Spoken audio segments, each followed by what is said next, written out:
মই ইতিমধ্যে ঘটনাটোৰ ওপৰত মই টুইটৰ জৰিয়তে মোৰ দুখ প্ৰকাশো কৰিছোঁ।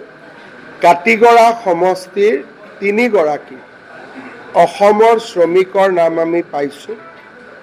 আমাৰ বিধায়ক কমলাক্ষদেৱ পুৰকায়স্থক মই ৩ গৰাকী শ্ৰমিকৰ ঘৰলৈ যাব অনুৰোধ কৰিছোঁ।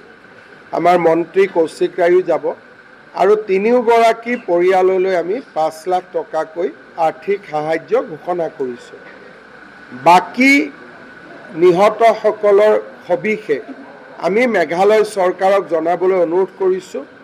আমাৰ মুখ্য সচিব মেঘালয়ৰ মুখ্য সচিবৰ লগত সম্পৰ্ক ৰক্ষা কৰি আছে। মই ইতিমধ্যে ঘটনাটোৰ ওপৰত মই টুইটৰ জৰিয়তে মোৰ দুখ প্ৰকাশো কৰিছোঁ।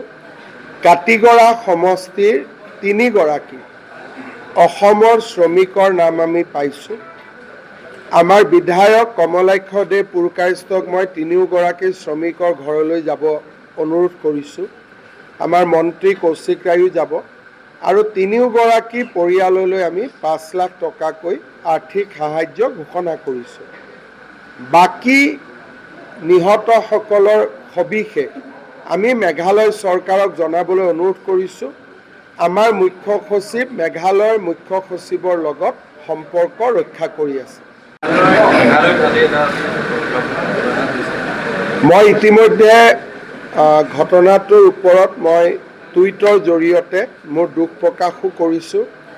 কাটিগড়া সমষ্টিৰ ৩ গৰাকী অসমৰ শ্ৰমিকৰ নাম আমি পাইছোঁ। আমাৰ বিধায়ক কমলাক্ষদেৱ পুৰকায়স্থক মই ৩ গৰাকী শ্ৰমিকৰ ঘৰলৈ যাব অনুৰোধ কৰিছোঁ।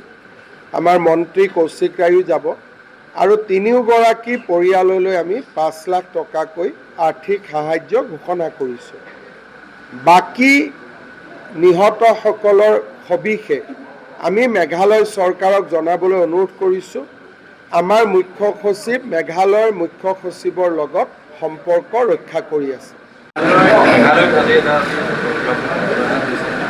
মই ইতিমধ্যে ঘটনাটোৰ ওপৰত মই টুইটৰ জৰিয়তে মোৰ দুখ প্ৰকাশো কৰিছোঁ। কাটিগড়া সমষ্টিৰ ৩ গৰাকী অসমৰ শ্ৰমিকৰ নাম আমি পাইছোঁ। আমাৰ বিধায়ক কমলাক্ষদেৱ পুৰকায়স্থক মই ৩ গৰাকী শ্ৰমিকৰ ঘৰলৈ যাব অনুৰোধ কৰিছোঁ।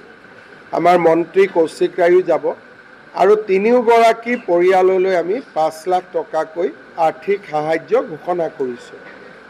বাকী নিহতসকলৰ সবিশেষ আমি মেঘালয় চৰকাৰক জনাবলৈ অনুৰোধ কৰিছোঁ। আমাৰ মুখ্য সচিব মেঘালয়ৰ মুখ্য সচিবৰ লগত সম্পৰ্ক ৰক্ষা কৰি আছে।